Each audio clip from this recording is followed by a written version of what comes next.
Magkaigsunan, matag karunugon niya, makadawat kami o inyong mga pangutana. Happy Whispers meeting Tibok na kalibot. Atong tulmanon oras sa atong Padaran ko silang issue na walay kalabutan sa Diyos. Magdesidir na ganita nga mo serbisyo sa atong Ginoo.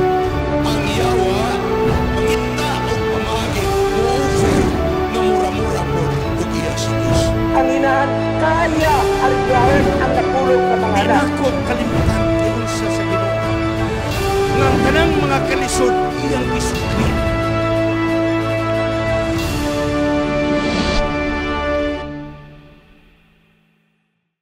Happy prayer meeting sa Tibok Kalibutan.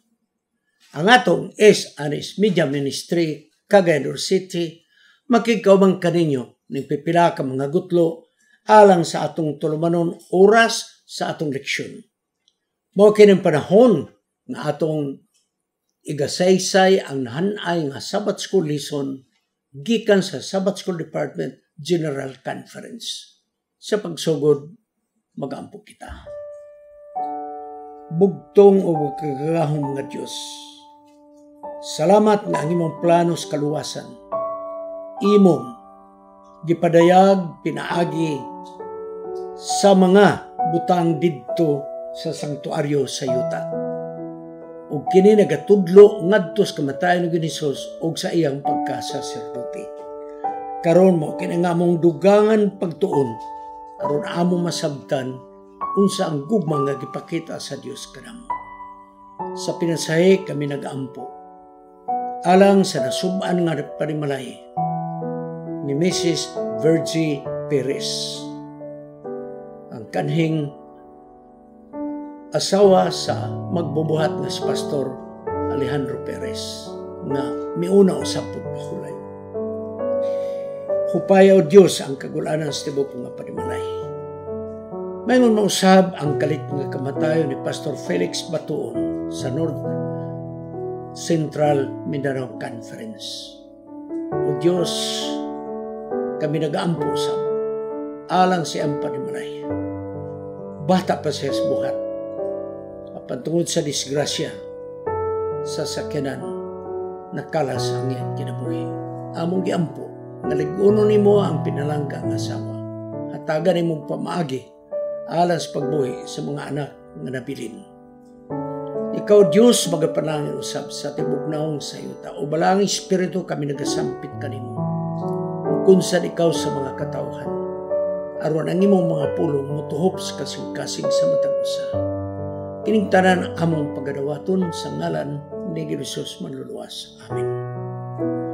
Mga kaigsunan sa ngalan sa Anis Media Ministry, Cagayan City, but namong itunol ang among pagpahisubo ngadto sa panimalay ni Mrs. Virgie Perez, ang asawa ni kanhing Pastor Alejandro Perez. Bago lang yun siya ni pahulay. Og may ngumusab ngadto ni Mrs. Batuon. Pastor Felix Batuon na disgrasya na dasmagan sa sakyanan samtang siya nagmotor. Pipila lang yun ka mga Sabado dito kami siyang distrito sa iyang fellowship ug sa baccalaureate sa academy. Anong saon tamang yun? Ang kinabuhi, ingon lang yun ini. Kisabay nagpamalandong. Nag-drive sa motor. Naaman siya sa lugar. Pero sa mga nadasmagan man sa kusog kayo nga van. So, ang atong kinabuhi, yung nagyudanay. May nagyud andam kitang tanan sa atong kinabuhi. Kaya kung unsa may metabukan nato, andam kita musugat sa atong Ginoo. Busawado na to ng mga pagdinumtanay, pag-away-away, mga paglimbong sa kaminyon, kay kalit oroy, pananglitog mahitabo, nga naatas pagpakasala, pagkaanugon sa atong pag-alagad. Sa among ipadala ang amusab nga pasubo ngadto sa panimalay ni Pastor Felix Batuon sa North Central Mindanao Conference. District Pastor siya. Karon mga kaigsunan, ang atong leksyon natumong sa libro sa Salmo. Ang usa ka version in the Psalms. Part 1. So naay part 2 pag yun ini. Ang usa ka version in the book of Psalms. Ako na lang gamito ni nga panahon ha. Maghisgot ganit tag book plural dayon, book of Psalms. Pero kung may natag Psalm 23 verse 1, ayaw yung plural mga kaigsoon. Makita na to ang atong scripture reading sa Psalms 23:1. Igsoon, common error. Bisan sa mga pastor, common error po na. So ato lang ang, di pa magidulahi ba? Di pa gidulahi. Basta gani, maghiskutag mga verses, dahil usar ka chapter, singular yun na. Psalm 23 verse 1. Pero karon igsoon plural ni, kaya nga naman, Book of Psalms. Okay, mga kaigsoon. Ang teksto ato makita, pinadayag 14:1. Tingali man, tingala mo, ngano nga Book of Psalms ang atong tunan, unya ang key text, Revelation man. O aturan ng hisgutan. Ugon niya, mihat ako og sa akong atubangan mo ang kordero. Sigunisos na. Nga nagatindog sa buntod sa sayon. Nga dunay 144,000 ka mga tao kauban niya. Silang tanan adunay pangalan sa iyang amahan nga nasulat didto sa ilang mga agtang. Revelation 14:1.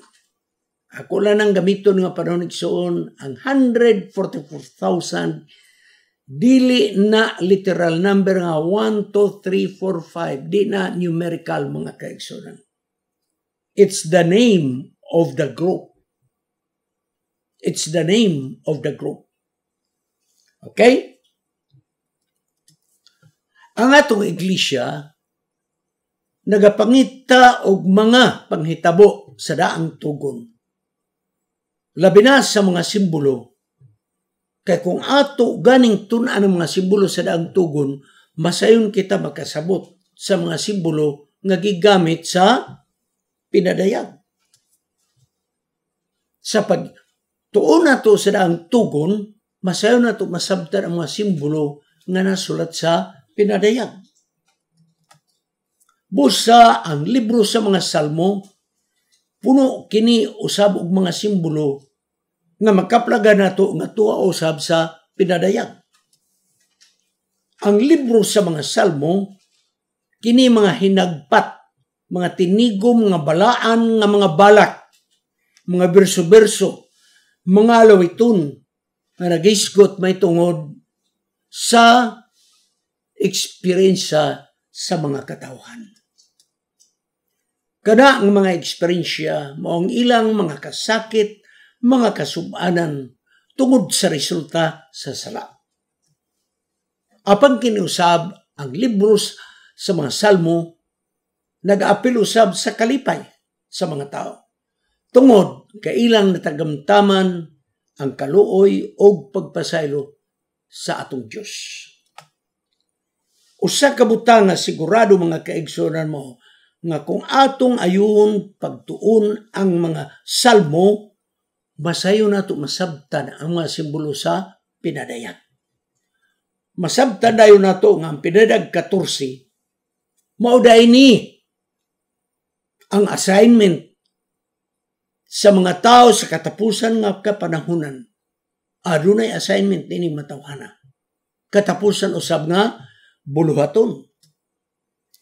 Ang Diyos naghatag ni ining katapusan nga mga katawhan di ining nga iglesia. Buluhaton nga sama sa gihatag sa Israel. Unsa man ang gihatag nga buluhaton sa Israel? Nga ilang ipahat ang mensahe sa Diyos sa iyang pagkamaluluyon sa matag usa sa tibok nga kalibutan. O kiniigsoon nga assignment sa Israel, muna assignment sa katapusang pundok sa mga katawhan sa iglesia. Karon mo adto kita mga kaigsoon sa labawong saserdote. Si Moses gisultian sa Dios sa pagbuhat og tabernakulo alang sa Dios kay siya mo puyo kauban kanila. Apan ang pagbuhat ni Moses dili siya mo'y magbuot. Adunay disenyo nga gipakita sa Dios kaniya. Ang tanang mga sukod gilapdon, gihabugon, tanan igsoon. Mga kolor sa kurtina, tanan igsoon. Mga furniture, kada igsoon, dunay pattern nga gipakita sa Dios kang Moses. Exodus 25:40 na yun, siguro agayod nga ang tanang mga gipakita nako sa maong pattern o disenyo, imo ginang tumanon sa akong ipakita kanimo dito sa bukid.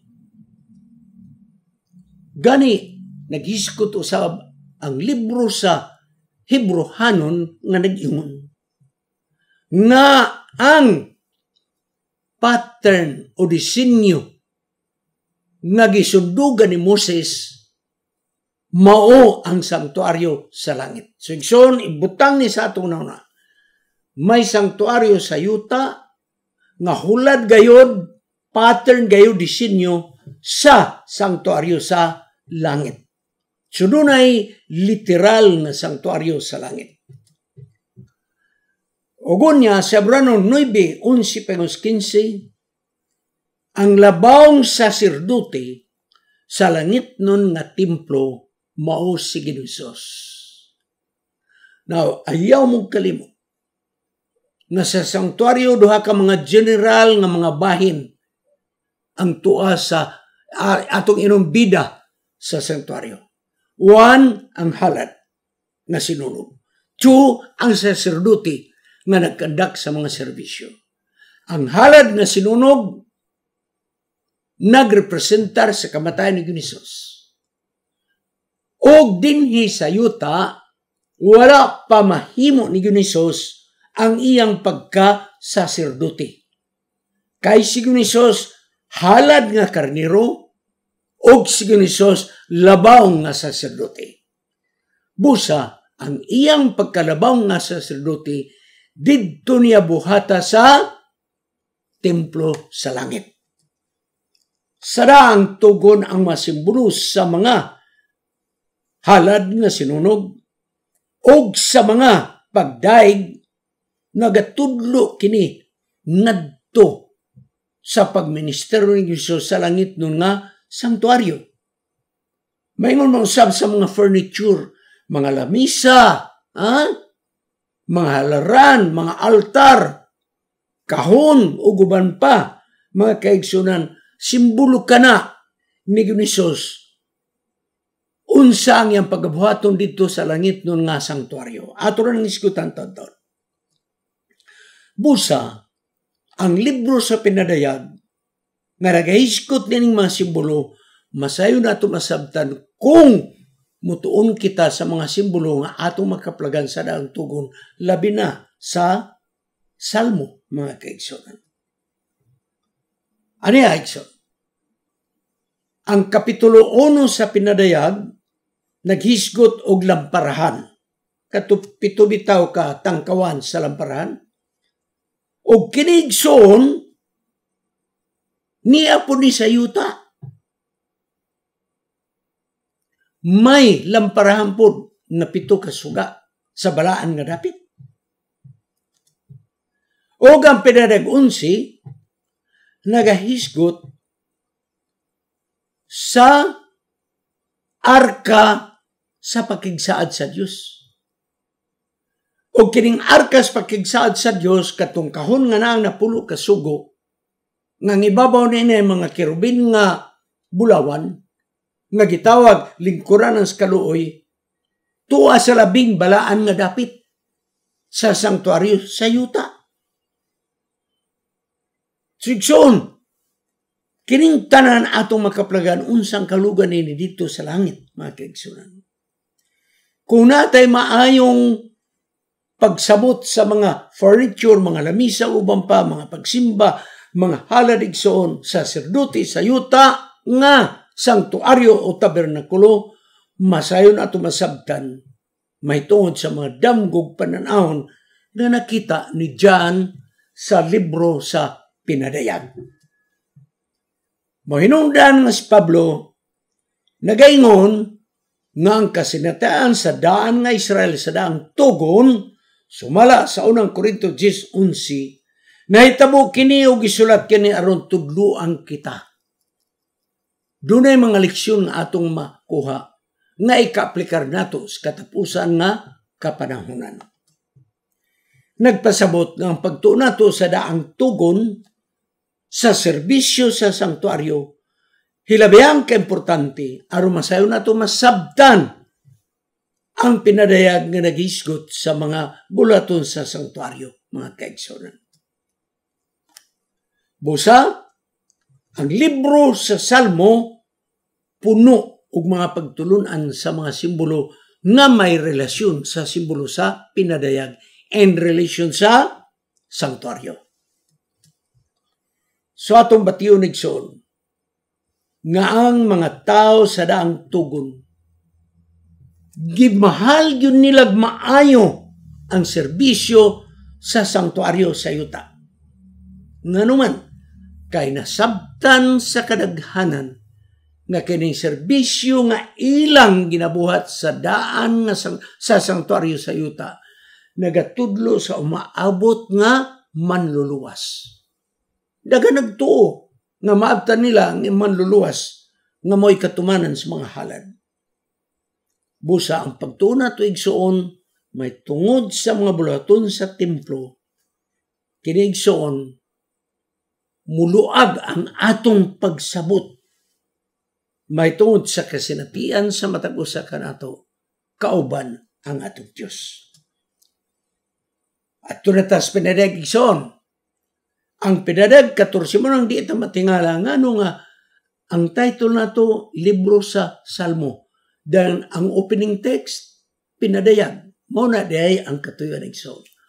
At tutas pinadayag 14. May nakita sa pananahon ni Juan nga may mga tao nga nagatindog sa buntod sa Sayon. Ang buntod igsoon ino na to gamay sa bukid nga ino na to dako-dako rapod sa kaning maordinaryo nga mga ino na to mga yuta nga medyo taas. Ang unang buntod sa Sayon literally dapit sa kasadpan sa siyudad sa Jerusalem. Western part, may literal nga buntod sa Sayon igsoon. May literal.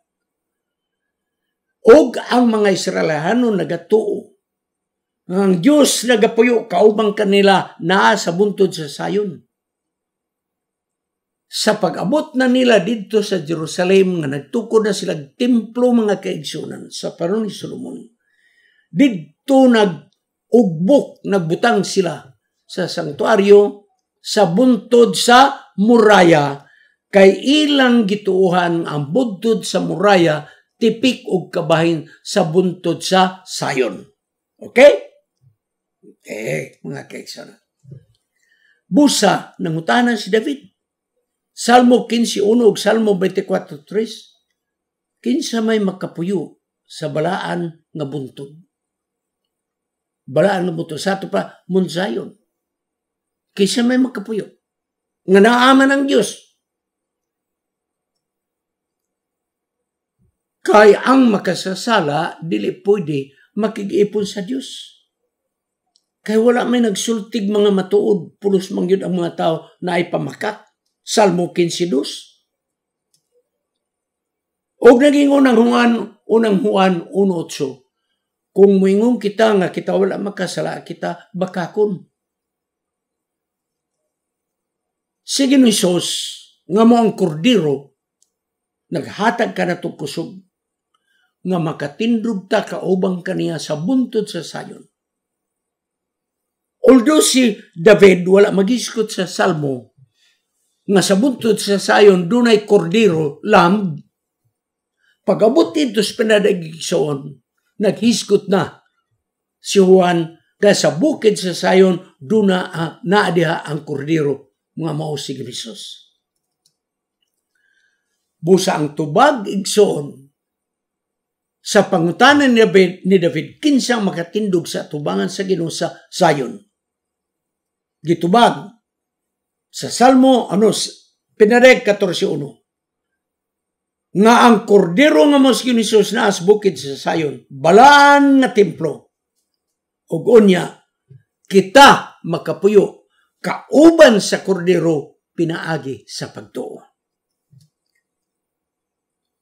Moigson ang Hebreanon 10:19-20 nagingon, mga igsoon kong lalakig babae, tungod sa dugo ni Hesus, sa masaligon kita makasulod sa labing balaan nga dapit. Wala'y makasulod sa labing balaan nga dapit sa templo, wala. Apan si Hesus iyang giablihan. Wala na'y kurtina nga nagasiparar sa balaan nga dapit o labing balaan nga dapit.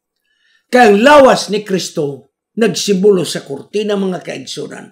Pagkamatay niya, wala na'y nagaali sa tao, makaduol na siya ngadto sa trono sa grasya ni Hesus. So niya ay gamay nga pundok nga nagtindog dito sa buntod sa Zion. Nga ang ilang mga agtang na ay mga pangalan nga nasulat sa ilang agtang. O dili, ang ngalan nila mo ay nasulat kung dili, ang ngalan sa kordero o samahan. Kaya ang amahan o ang anak, usaraman ang ilang katuyuan. Ang ngalan igsoon, nagahulagway kini sa atong hunahuna. Samara sa moingon ba nga, kanang tawhana doon ay maayong pangalan na sa komunidad. So, igsoon pagingon nga, ang ngalan gasulat sa atong agtang igsoon, mo na nga diha sa atong nauna, gibutang ang pangalan, kinsang pangalan, ang amahan o anak. Kay kini nga magagmayng pundok, nga naa sa buntod sa Zion, kauban sa kordero, dili ni literal nga dunay litra sa pangalan nga nasulat. No, igsoon. Ang buti pasabot ang napatik sa huna-huna sa mga linuwas. Mao ang gugma sa Dios. Mao na ang pangalan igsoon nga niana sa atong utok. Kaya punong pangalan nagpasabot dignidad, usa pa kining honor, kadungganan, respeto, guban pa. So, ang napatik sa una-una sa taong mga linuwas, mo ang gugma sa Dios, ang pagpasaylo sa Dios, ang pagkamaluluyo sa Dios, mo kininakulit sa atong agtang, nagpasabot sa atong kasing-kasing o sa atong kinabuhi. Okay? Hinautuntang nasabdan ko ninyo. Busa kining pangalan nagapakita nga sa atong kinabuhi, ang pangalan, ako balikon, ang pangalan nga napatik sa atong nauna, sa kasing-kasing mao, nga kita nagkinabuhi sa gugma sa Dios, sa pagkamaluluyo sa Dios, o kining ang gugma nga atong nadawat, o pagkamaluluyon ato ning i-share ngadto sa uban, mga kaigsonan. Sa diya nga ato nang ikapakita ang gugma sa Dios o ang kaluoy sa Dios. Sama kang Moses. Gihatagan sa gugma o kaluoy. Gihatag ngadto ni Moses sa unsang pamagi. Gihatagan siya kopya sa gugma o pagkamaluoy sa Dios. Pinaagi sa kinulit nga bato nga maong napulo ka sugo. Kanang napulo ka sugig soon, naga-reflect ka na sa kaniya og batasan sa Dios, mga kaigsunan. Mao, sa pinadad 14 atong makaplagan, nga ang mga tao igsoon nga mga linuwas, nagbantay og kasuguan. Kay kining kasuguan, mao na ang gikinabuhian nato, kay mao man kini ang kinayag batasan sa atong Dios. Busa ang pinadad 14 nagingon, nga ang mga linuwas, nagatuman sa kasuguan. Mao na ang napatik sa agtang sa tao. Kay ang kasuguan sa Dios gisulat man sa kasing-kasing sa tao. So mga kaigsunan, ang pangalan sa Dios mo ang batasan niya, ang kinaiya niya, unsa man, gugma, kaluoy, pagpasaylo, unsa pa, o gunya ang niyang tibuok nga batasan, nga gisulat sa 10 kasugo, gikulit sa atong kasing-kasing, gisulat sa atong kasing-kasing. Mong mga linuwas na ay pangalan sa ilang Diyos. Ang Hebreanon 10:16 nagingon dinhi, kini mao ang bagong dalan sa pagsimba nga akong gihatag kaniyo. Inigabot na ni anang mga adlaw nagaingon ang Ginoo, akong isulat ang akong kasuguan diha sa inyong kasing-kasing. Mo ni ang pangalan nga niya kanato, ang batasan sa atong Dios. Nga mao ang kasuguan sa Dios